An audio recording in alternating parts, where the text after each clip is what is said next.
Chapter 3, Part 7. The Tartarus program, despite achieving half its stated objectives, was deemed a complete failure based on the results. A DMIA. Saya Ryusenji, one of the first people to mind link with a Digimon, was also the first person to go DMIA before the term existed. According to the logs from the Tartarus probe, the mission proceeded smoothly enough at first. Palmon, Tentomon, and Agumon cruised through the vast-networked sea on their very own virtual vessel, which their human partners controlled using Kosuke's suite of tools. Yulin, Kosuke, and Saya fancied themselves astronauts orbiting the moon, but in practice they were more akin to deep-sea explorers plumbing the depths in their submersible. The visibility certainly wasn't as good as it would be in space, for one thing, and the team had yet to figure out how to capture sufficiently crisp visual data. Not even the exceptionally strong mind link between Agumon and Saya could be captured adequately by the comparatively low-fidelity technology of the day, limiting the amount of information the team stood to gain.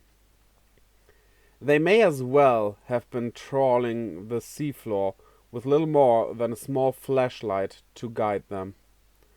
The Digimon pressed on, following the route that was programmed for them through the vast sea of junk data and digital noise. Yulin and Kosuke still don't know exactly what went wrong on the Tartarus probe.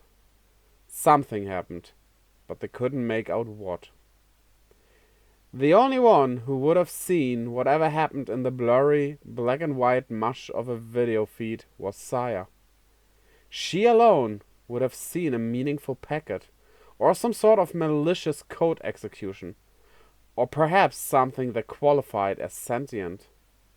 A Digimon, perhaps?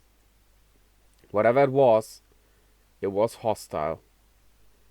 Even now, Yulin doesn't have anything to add to the story, given the limited data she had to work with. She was there when it happened, yes, but she didn't see or hear anything that would crack the mystery wide open. If forced, she would say she had a bad feeling, just before it happened. But feelings aren't quantifiable data. All she knew was that Saya and Agumon's signals had disappeared by the time she came to. She remembered it was at the turning point of the mission, when they were plotting out their closest approach to the digital world. Some sort of malicious code or AI entity had attacked them, for lack of a better term. It's possible Saya's Agumon had been the target all along. Although, suppose it had all been an unfortunate accident? Like a ship ramming into an iceberg or a large sea creature and sinking. There was nothing concrete to hang on to. All Yulin remembered was Kosuke's panic when confronted with the unforeseen circumstances.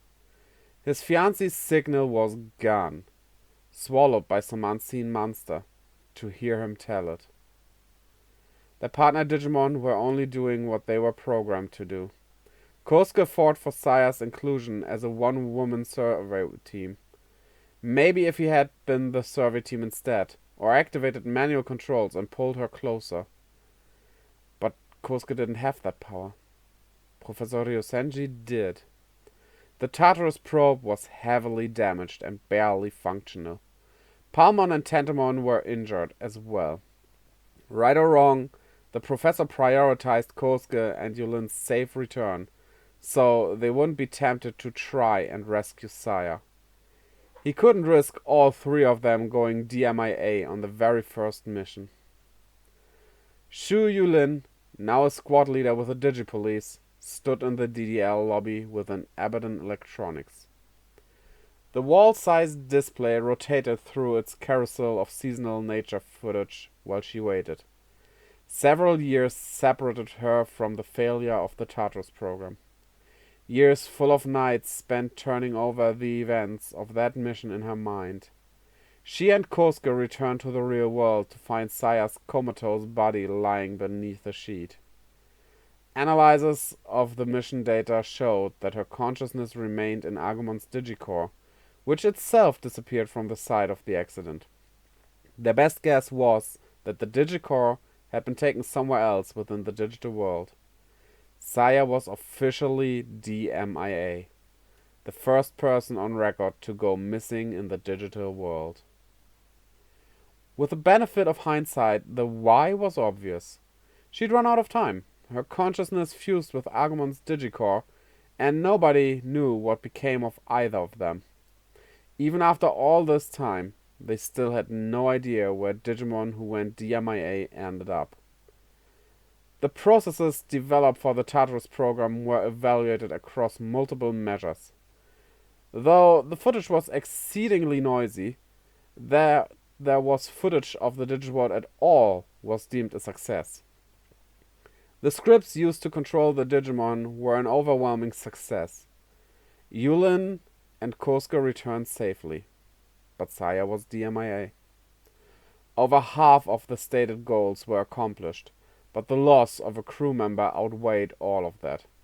How could it be seen as anything other than a disastrous failure?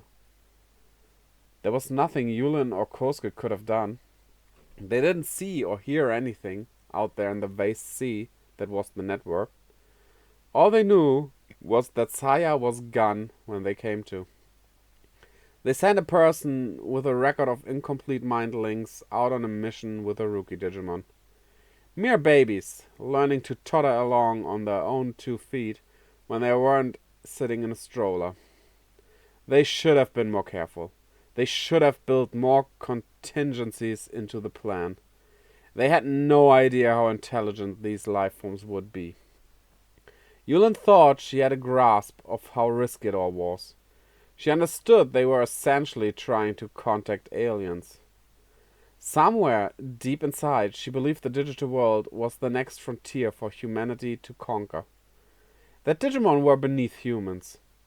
They were so consumed with thoughts of developing bleeding-edge technology to scale all the unknown hurdles that would stand in their way, working out approaches to deal with the problem areas and potential hostile contact, that their communication withered and their imaginations narrowed. And now Saya was gone. Her body was sent to the university hospital, where she never woke up from her coma. Her consciousness, her very essence, had been forcibly severed from her body. No one could quite pronounce her dead, but she wasn't alive either. Yulin wasn't sure the gods could even make a judgment call on that one. Professor Ryosenji did everything he could to keep Saya in stable condition and keep his students safe. He kept the Tartarus program and its mind-link experiments going in secret to shield Yulin and Kosuke from the inherent risks. He had to ensure his research had a future, and they were key to its survival. The lengths he went to ensure his students were safe despite the loss of his daughter earned the respect of the small handful of staffers he briefed on the situation. Yulin couldn't remember the last time she saw Kosuke. Was it really when he went to visit Saya in the hospital, right after the accident? But she often wondered what became of him. He stopped coming to school and work, which was perfectly understandable. Before long, he stopped picking up the phone, answering emails, or so much as acknowledging her existence. It had been some time since she'd heard anything about him from Professor Ryosenji either. "You're sending her to America?" Yulin recalled asking in disbelief. "There is a hospital that specializes in treating coma patients. They can care for her while minimizing the harm to her body. But I know we won't be able to visit her, not as easily anyway. Perhaps that's for the best, though. A student of your caliber shouldn't be brought to a standstill like this. You risk not graduating." "What about Kosuke?" "I've spoken with him. He's decided to drop out. It was simply a matter of timing for him as well. I will support him however I can." Time stopped for her and Kosuke after the accident, as did, as far as they knew, the Tartarus program and research into the digital world. Both were frozen at Professor Ryosenji's directive. She, Kosuke and the professor were now scattered to the wind, and they couldn't do much more than worry about one another. She wondered if it was healthy for the professor to have thrown himself so completely into the research. Saya was a part of the lab, a part of the company, a part of the team that was. Yulin couldn't bring herself to try and contact Kosuke after he closed himself off from her. She figured it would be too painful, and Professor Ryosenji became too commanding a presence. She felt she couldn't engage him in silly conversations anymore. Bzzz. Something suddenly appeared at the edges of Yulin's field of view, snapping her out of her trip down the rabbit hole of days long gone. A whole sphere. 3 of them, in fact, each marked with one of the 3 Digimon attributes: vaccine, virus, and data. They quietly rotated around, overlapping each other in places before completely disintegrating and vanishing without a trace. She wasn't any closer to an answer after all these years, but she couldn't tear herself away from the digital world. She just traded her lab coat and name tag for a uniform and a badge.